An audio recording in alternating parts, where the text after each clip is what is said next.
Shalom, bertemu lagi dalam renungan hati. Masih dalam pembahasan kita di dalam 2 Korintus pasal yang pertama, ayat yang ketiga sampai ayat yang keempat. Terpujilah Allah Bapa Tuhan kita Yesus, Bapa yang penuh belas kasihan dan Allah sumber penghiburan yang menghibur kami dalam segala penderitaan kami, sehingga kami sanggup menghibur mereka yang berada dalam bermacam-macam penderitaan dengan penghiburan yang kami terima sendiri dari Allah. Hari ini kita akan belajar secara khusus tentang gagal paham. Allah kita sangat memahami tentang pergumulan kita semuanya. Allah sangat memahami tentang bagian beban berat di dalam diri kita. Tetapi Allah juga memahami tentang keterbatasan yang ada di dalam diri kita. Allah juga sangat memahami tentang situasi yang ada di dalam diri kita. Dari pihak Allah, Allah tidak pernah gagal paham untuk memahami diri kita dalam segala kekurangan kita, dalam segala kerentanan kita, bahkan dalam segala kesombongan kita semuanya. Allah sangat paham dalam hidup kita semuanya, dan Allah sangat paham dengan segala situasi.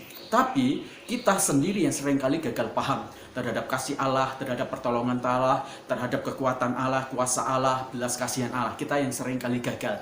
Itu sebabnya Paulus ketika dia melihat orang-orang Korintus menghadapi masalah, dia mendorong kita semuanya untuk kita bergantung sama Tuhan, untuk kita mencari pertolongan sama Dia, untuk kita mendekat sama Dia, menikmati belas kasih dari Allah dan kekuatan penghiburan dari Bapa. Tetapi apa yang terjadi? Seringkali justru kita tidak berlari kepada Dia, tetapi kita meninggalkan Tuhan dan jauh dari Tuhan. Kenapa hal itu bisa terjadi? Kenapa kita sukar percaya sama Tuhan? Kenapa kita sukar bergantung kepada Tuhan? Kenapa kita sukar kemudian untuk menyerahkan dan mempercayakan seluruh totalitas hidup kita kepada Tuhan?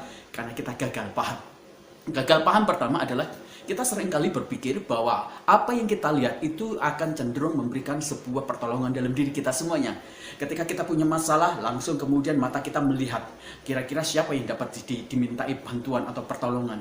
Pikiran kita kemudian akan berpikir, wah ini orang-orang yang dapat. Nah, biasanya kalau kita mengalami masalah-masalah, kita selalu melihat dan berpikir bahwa apa yang kita lihat di sana adalah orang-orang dan memberikan kesempatan untuk pertolongan. Dan siapa itu? Yang pertama adalah orang-orang yang kaya. Orang yang kita cukup anggap untuk memiliki kekayaan, orang yang kita anggap memiliki finansial yang sangat kuat. Langsung apa yang terjadi? Pikiran kita langsung tertuju kepada mereka. Dan biasanya kita langsung buka HP kita tulis, lihat WA kita, pesan kita semuanya dari kita, aku punya pergumulan dong, tolong dong aku pinjemin. Itu adalah gagal paham di dalam diri kita semuanya. Kita berpikir bahwa orang-orang kaya mereka akan bisa menolong kita. Padahal kita tidak tahu bahwa orang kaya juga punya pergumulan berat. Mereka seringkali sebenarnya punya masalah-masalah yang mungkin tidak kita ketahui, dan bebannya lebih berat daripada beban kita semuanya. Jadi pada waktu kita berlari kepada orang kaya, sebenarnya kita nambahkan beban juga dalam kehidupan mereka. Maka jangan gagal paham. Apa yang kita lihat belum tentu memberikan pertolongan dalam diri kita semuanya. Dan seringkali apa yang kita lihat berkaitan dengan orang-orang memiliki posisi kekuasaan, baik itu di pemerintahan, mungkin di perusahaan-perusahaan atau institusi lain manapun juga. Kita berpikir dengan apa yang kita lihat, orang-orang itu yang memiliki kekuasaan di beberapa lini-lini pemerintahan atau institusi atau perusahaan yang lain, mereka bisa memberikan pertolongan. Tetapi saya yakin mereka belum tentu juga memiliki sebuah solusi untuk memberikan pertolongan. Kenapa? Mereka sendiri juga memiliki masalah-masalah yang sangat berat yang kita tidak tahu. Dan kepada orang-orang yang kita lihat memiliki kekuatan otot fisik, mereka bisa kita mintain pertolongan. Ternyata apa yang terjadi? Kita jadi kecewa. Apa yang kita lihat itu belum tentu akan memberikan sebuah garansi dan jaminan untuk kita semuanya mendapatkan pertolongan.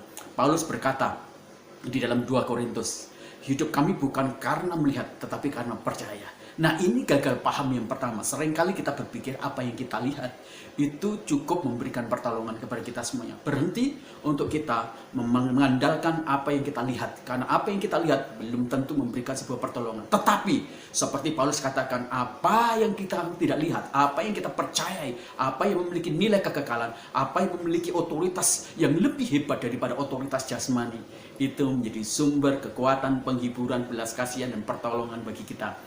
Gagal paham pertama adalah kita berpikir bahwa kita cukup memiliki pengetahuan untuk mengurai masalah-masalah diri kita semuanya. Korintus itu adalah satu kota yang dipenuhi dengan pendidikan yang luar biasa. Di sana ada begitu banyak filsafat-filsafat atau filsuf-filsuf yang muncul luar biasa. dan mereka memberikan sebuah pendidikan yang luar biasa di otaknya, dan akhirnya banyak orang-orang yang menjadi cendekiawan dan pintar luar biasa. Dan mereka berpikir dengan otak mereka, dengan kepintaran mereka, dengan ilmu mereka, mereka bisa mengatasi masalah-masalah. Dan tapi ternyata otak kita dan pengetahuan yang kita miliki tidak cukup mumpuni untuk memberikan pertolongan-pertolongan dan kemudian memberikan kepada semua kelegaan. Di Cina beberapa hari ini terjadi satu bencana alam yang luar biasa di berbagai sisi. Dari banjir, tanah longsor, kemudian badai pasir, kemudian angin puting beliung. Tidak ada satupun orang yang bisa mengatasi mengamuknya alam. Pengetahuan tidak bisa semuanya memberikan jaminan pertolongan dari kita semuanya. Ingat, apa yang kita andalkan dengan pengetahuan, dengan otak kita, tidak bisa memberikan jaminan bagi kita semuanya.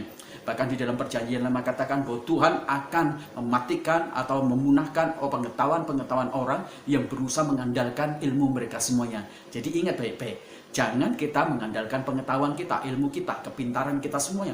Bukan berarti otak kita tidak penting. Penting. Tapi ada waktu-waktu bahwa kita tidak perlu mengandalkan otak kita semuanya. Karena memang pada waktu masalah-masalah otak kita tidak bisa menjawab, di sana harus ada seperti yang diperkatakan oleh Paulus, bahwa kita harus mengalami lompatan iman. Percaya sama Tuhan sepenuhnya. Dan Tuhan lebih berhikmat, lebih memiliki pengetahuan, karena dari Dia sendiri adalah sumber pengetahuan yang luar biasa. Yang ketiga, gagal paham kita berpikir bahwa kita adalah pribadi-pribadi memiliki kebergantungan, kemampuan untuk mandiri tanpa kita bergantung kepada Allah. Camkan baik-baik. Ketika Allah menciptakan bumi semuanya, Allah menciptakan dalam sebuah perkataan-perkataannya. Tetapi manusia, ketika Allah menciptakan manusia itu dalam sebuah perencanaan. Jadi dari awal kita direncanakan, itu kita sudah bergantung dalam pola pemikiran perencanaan Allah.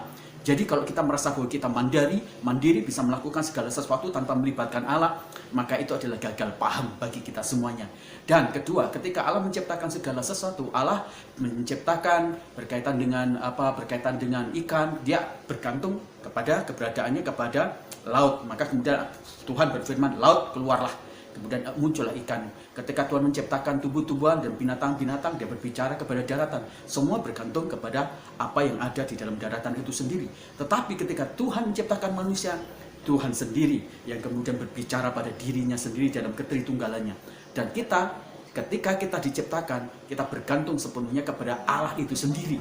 Dan bukan hanya itu, ketika segala sesuatu diciptakan dengan perkataan, manusia tidak diciptakan sekedar dengan perkataan, tapi tangan Allah di sana terlibat. Allah membuat dari tanah sebuah boneka. Artinya, dari awal Allah kita sudah bergantung dari keterlibatan Allah, tangan Allah.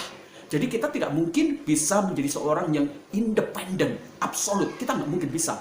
Justru kita adalah orang yang dependen, bergantung sepenuhnya kepada Tuhan Allah kita semuanya. Dan yang lebih unik lagi, ketika manusia itu sudah dibentuk, apa yang terjadi? Manusia hanya seperti benda yang mati. Sampai kemudian nafas Allah ditiupkan dan kemudian masuk di dalam diri manusia hidup. Dari situ kita sudah melihat bahwa kita semuanya adalah pribadi yang bergantung kepada Allah. Jadi ingat baik-baik, jangan gagal paham.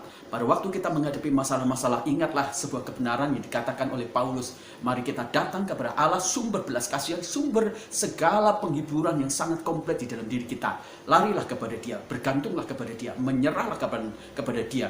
Dan terus-menerus kita mempergunakan dan memperlibatkan Allah dalam setiap perencanaan kita dan dalam mengatasi masalah-masalah. Saya tahu, maka kita akan menikmati belas kasih Allah, kekuatan penghiburan Allah, dan pertolongan Allah yang besar dalam hidupmu.